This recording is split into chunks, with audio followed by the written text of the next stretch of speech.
જય માતાજી, જય દ્વારકાધીશ, હર હર મહાદેવ. દોસ્તો તો ઘણા દિવસો થઈ ગયા નથી આવતા મિની બ્લોગ, નથી આવતા બ્લોગ, કારણ કે કંઈ કામ છે નહીં તો બનાવતા નથી ને ક્યાં હમણાં જતા પણ નથી ને જઈએ તો હમણાં મૂકી દીધું છે એટલે બધું યાદ નથી આવતો. તો બસ હવે એવું વિચાર કર્યું છે કે ધીમે ધીમે ચાલુ જ રાખવા છે, ભલે થોડા થોડા ક્યારેક ક્યારેક એમ થતું હવે થોડા થોડા શું નાખવા છે, મોટો બ્લોગ નથી બનતો તો નથી નાખવા. હવે આપણે છે ને થોડા થોડા નાખવાનું ચાલુ કરી દેશું. એવું હશે તો 2 દીના 4 મિનિટના 5 મિનિટના 3 મિનિટનો જેટલો બ્લોગ બને એટલો આપણે કન્ટિન્યુ ચાલુ જ રાખશું. બ્લોગ ચાલુ રાખીએ તો ફાયદો શું થાય કે બોલવામાં છે ને આપણે કાંઈ વાંધો ના આવે અને આપણું આદત છૂટે નહીં. આ આદત છૂટી જાય છે અને પછી ઘડીકમાં બનાવવાનું મન નથી થતું. તો આજે આપણે ઊભા છીએ મકાઈમાં. આજે આપણે મસ્ત મજાની મકાઈ, ને આ આપણે આગતરી મકાઈ છે. એ તો આગતરી તો બહુ વધી ગઈ છે ને આજે આપણે 75 મકાઈ અને સામે દેખાય છે એ આપણી બધી આનાથી થોડીક આગતરી છે. તો ચાલો અહીંયા જાય ને એ પણ બતાવું. તો આ આપણી મકાઈ છે એ આપણે આગતરી છે. હમણાં મેં કીધું ને આ 75 છે ને આગતરી છે. આમાં એક પાણી દઈ ગયા, ઉરિયાનું પાણી. તો એ બ્લોગ મેં બનાવ્યું નહોતું, કારણ કે બ્લોગ એમ નહોતો બનાવ્યો કે હું મૂકી દીધું હોય ને એટલે આદત ના હોય ઘડીકમાં બનાવવાની. અને કાયમ કન્ટિન્યુ ચાલુ હોય ને તો ઘડીકમાં મન થઈ જાય હાલો મોબાઈલ કાઢીને કેમેરો ચાલુ કરીને ચાલુ જ કરી દઈએ. તો હવે એવું વિચાર કર્યું છે કે ચાલુ જ રાખવાના છે.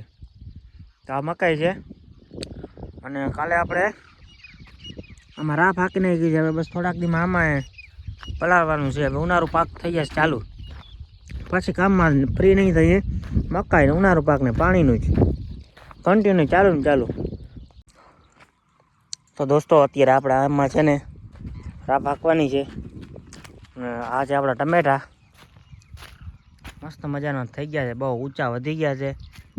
અને હમણાં આમાં રાહ ફાંકવાનું ચાલુ કરીએ, તમને ટમેટા દેખાડું તો કેમ વધ્યા છે.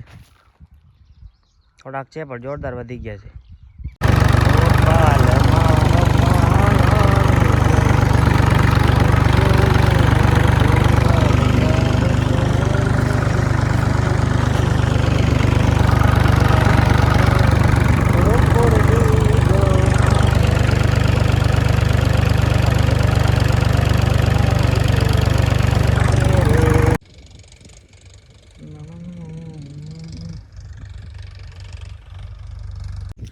તો દોસ્તો અત્યારે હું નારિયેલ અને ચોકલેટ ખાઉં છું. ખોડિયાલાઈ માતાજીની પ્રસાદી છે. અને અત્યારે દિયાસમી ગયો છે, ઢેબુ અહીંયા બાંધી છે. અને સામે ગાય છે એવી રાડું દે છે, હવે એને દોવાની છે તો આપણે દોઈ નાખીએ. તો અત્યારે આપણે દોવાની જ ગાય તેલું છોડીએ અને ગાય દોઈ લઈએ. ને આજે બસ દિવસ થોડોક રહ્યો છે તો આજના બ્લોકમાં એટલું જ. તો દોસ્તો અત્યારે મારા હાથમાં ફાફડો છે અને કરવાના છે ધોરિયા. આ મકાઈમાં પાણી દેવાનું છે, ઝીણકી મકાઈમાં. તો મેં કીધું આમાં ધોરિયો અત્યારે કરી નાખીએ, કારણ કે કાલનો બીજ આપણા ટાઈમ છે. 13 તારીખના આપણે ભાઈના લગ્ન આવે છે, કનુભાઈના. તો આપણે અહીંયા પણ બાપા મારી કરવી જોશે. અત્યારે જો આમાં ધોરિયો કરી નાખીએ ને કાલે પાણી આમાં ચાલુ કરવાનું છે. ભાઈ ધોરિયો બનાવે છે, દેખાય છે. આ મકાઈમાં પાણી ચાલુ કરવાનું છે તો આનો ધોરિયો બોરિયો બનાવીએ. અને પછી આજે દ્વારકા પર જવાનું છે. જો મેળ આવશે ને તો આપણે દ્વારકા જઈશું. અત્યારે આનું ધોરિયાનું કામ કરીએ. ચાલો તો જો આપણે અત્યારે થઈ ગયો છે ધોરિયો રેડી. થોડોક મોટો બનાવવો પડ્યો કારણ કે આ સાઈડમાં થોડીક ધૂળ ઓછી હતી. આ ધોરિયો એકદમ રેડી થઈ ગયો. હવે બસ પાણી ચાલુ કરવાનું રહ્યો છે. હવે અત્યારે કરીએ બપોર પછી. તો થોડોક રહ્યો છે ને એ ભાઈ હવે કરે છે.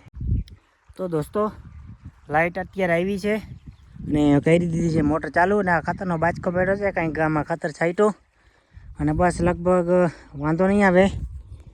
તો આજે કંઈક દાખલો કરીએ ને કાલે પાણી પી જશે. કાલે આપણે લગ્નમાં પણ જવાનું છે, એ તો હજી સાંજના જવાનું છે. તો બસ આજે આ બધું પી જાય, દાખલો કરીએ કેટલું રીએ છે. લાઇટ આજ બહુ મોડી આવી છે, લાઇટ ફોલ્ટમાં હતી, કંઈક વાંધો થઈ ગયો હતો, જમ્પર બમ્પર કંઈક ઉડી ગયો હતો. અને બસ હવે આજના બ્લોગમાં એટલું જ. ફરી મળીશું નવા બ્લોગ સાથે. ત્યાં લગન આવજો અને જય માતાજી.